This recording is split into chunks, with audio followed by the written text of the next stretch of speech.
Okay, so I've been through loads of different audio setups. It feels like I've literally tried everything. I've done shotgun mics on a boom going into an interface on my computer. I've done the handy field recorders.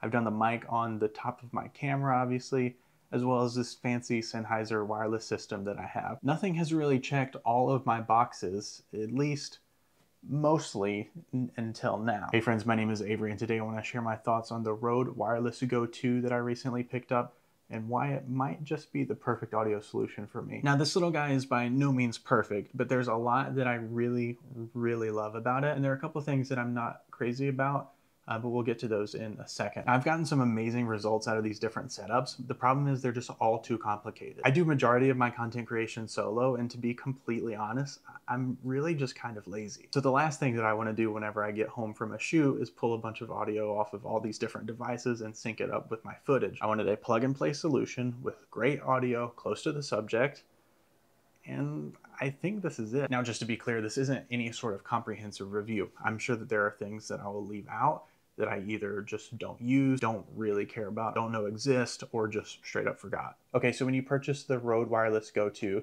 you get one receiver and two of these little transmitters. The transmitters, as you can see, are basically little body packs. They have onboard mics, which sound really good. That's what I'm using right now.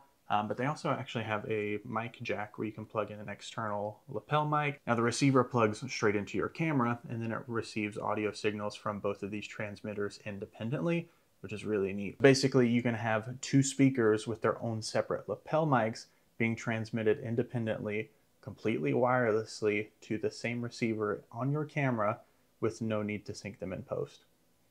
It's pretty cool. Obviously, most DSLR style mirrorless cameras can only receive like one technically audio feed.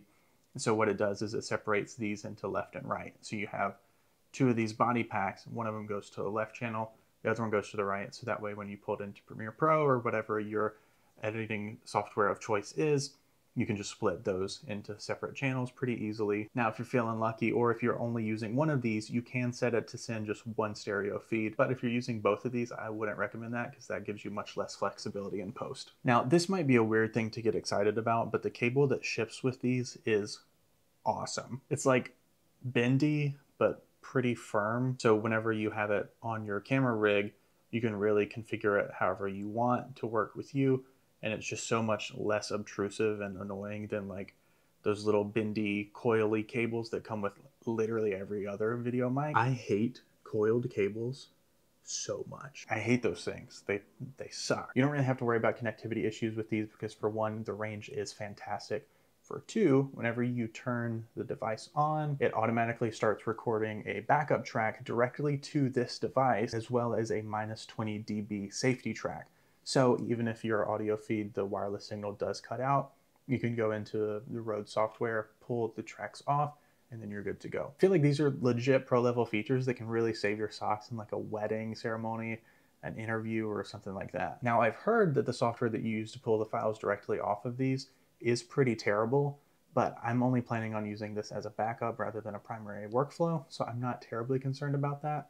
But that is just something to keep in mind. One other thing that I really love about this is you can still plug in any old lavalier microphone into it and just like stuff this thing in a pocket. Again, like wedding ceremonies, interviews, or something like that.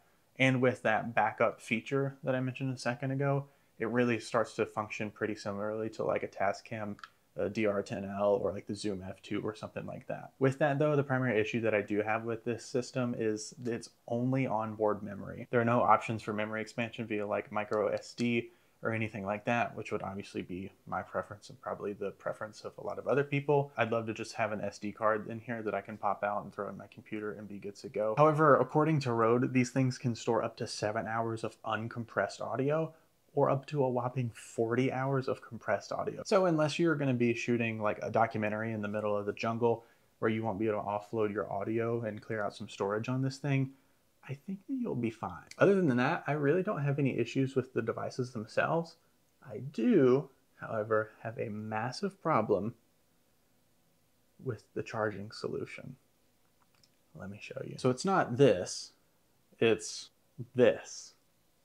They've included not one, but 3 completely separate USB-A to USB-C charging cables. Not a huge deal. However, they took one out of Apple's playbook and didn't include any sort of charging brick. So my solution was to go out and buy this, which is awesome because it's got 4 spots in there. So we just kind of, but then I realized that this was still kind of ridiculous. And so I just went out and picked up this from a third-party seller. Rode, I don't know why you couldn't have just done this yourself. It's super nice because it's really short. It's not obnoxiously long. I think these are like, these got to be like 2 feet at least. Literally so obnoxious. Now this 3-in-1, it might charge slower. I'm not really sure. I haven't done any sort of like comprehensive testing or anything like that, but I am just thankful to have an all-in-one charging solution. And the battery life on these is really great. Whenever I'm just using them for YouTube, I typically only charge them once every like 3-4 weeks. And then doing like weddings and stuff, they can easily last an entire day without any problems. So I haven't really had a problem. I'll leave this linked in the description. And so if you are in the market, just do yourself a favor and go ahead and grab this at the same time. So I'm going to keep using this setup for now. I have a couple weddings coming up where I'll really be able to put it through the ringer. Maybe after I get a little bit more mileage on these things, I'll do a more comprehensive review. If that's something you'd be interested in, definitely let me know down in the comment. Don't forget to like and subscribe to the channel. Take a look at this video if you want to see how I come up with video ideas, and I will see you there.